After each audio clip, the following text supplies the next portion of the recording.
Fortune বরিশালকে নিজের সেরাটা দিতে মহাগুরুত্বপূর্ণ কোয়ালিফায়ার ম্যাচটাকে বেছে নিলেন তাওহিদ হৃদয়। তাওহিদের হৃদয় জুড়ানো ব্যাটিংয়ে ফাইনালে বরিশাল।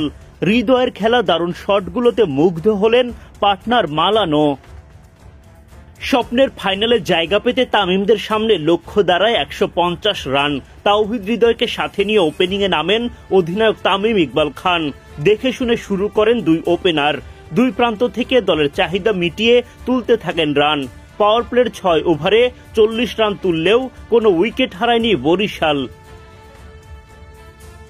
খালেদের বলে আউট হওয়া তামিম 29 রান করে ফেরেন। তখন উইকেটে এসে হৃদয়ের সাথে জুটি গড়ে তোলেন দাউদ মালান।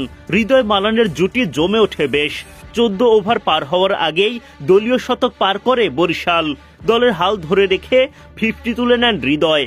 তাদের এমন ব্যাটিংয়ে জয়ের পথ খুঁজে পায় ফরচুন বরিশাল। শেষ পর্যন্ত দারুণ একটা জয়ে ফাইনালে উঠে যায় তামিমের দল। আর চিটাগংকে খেলতে হবে দ্বিতীয় কোয়ালিফায়ার। ফাইনালে ওঠার লড়াইয়ে প্রথম কোয়ালিফায়ারে মুখোমুখি ফরচুন বরিশাল ও চিটাগং কিংস। টস জিতে আগে বোলিংয়ের সিদ্ধান্ত নেন বরিশাল অধিনায়ক তামিম ইকবাল খান। অধিনায়কের সিদ্ধান্তকে যথাযথ প্রমাণ করে শুরুতে আগ্রাসী বরিশালের বোলাররা একের পর এক উইকেট তুলে চিটাগংয়ের ব্যাটিং ভিত নাড়িয়ে দেন কাইল মেয়ার্স, এবাদত হোসেনরা। চিটাগংয়ের হয়ে ওপেনিংয়ে নামেন খাজা নাফে ও পারভেজ ইমন। প্রথম বলেই বাউন্ডারি হাঁকিয়ে রানের খাতা খোলেন নাফে, কিন্তু পরের বলে কাইল মেয়ার্সের ঘুরে দাঁড়ানোর ডেলিভারি স্টাম্প হারিয়ে ফেলেন নাফে। 2 বলে মাত্র 4 রান করে বিদায় নেন এই পাকিস্তানি ব্যাটার। নিজের পরের ওভারের প্রথম বলে ফের মেয়ার্সের আঘাত। এবার তিনি ফেরান গ্রাহাম ক্লার্ককে। চমৎকার একটা ক্যাচ নেন দাউদ মালান। 6 বল খেলে মাত্র 6 রান করে ফেরেন ক্লার্ক। এরপর তাওহিদ হৃদয়ের বিশ্বস্ত হাতে জমা আরেকটা ক্যাচ। মোহাম্মদ আলীর বলে এবার বিদায় নিতে হয় মোহাম্মদ মিঠুনকে। চিটাগং অধিনায়ক করেন মাত্র 1 রান।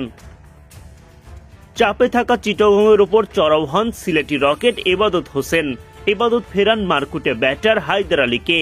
7 বল খেলে 7 রান করেন হায়দার। মাত্র 34 রানের মধ্যে 1 হালি উইকেট হারায় চিটাগং। এরপর দলের হাল ধরেন শামীম পাটোয়ারি ও পারভেজ ইমন। শামীম ইমনের জুটিতে খানিকটা ঘুরেও দাঁড়ায় চিটাগং। 36 রান করা ইমনের উইকেট তুলে সেই জুটি ভাঙেন রিশাদ হোসেন। 77 রানের জুটি ভাঙার পর আরো বড় দায়িত্ব পড়ে শামীমের কাঁধে। শেষ পর্যন্ত পাটোয়ারির মারকুটে ব্যাটিংয়েই লড়াকু পুঁজি পায় চিটাগং কিংস।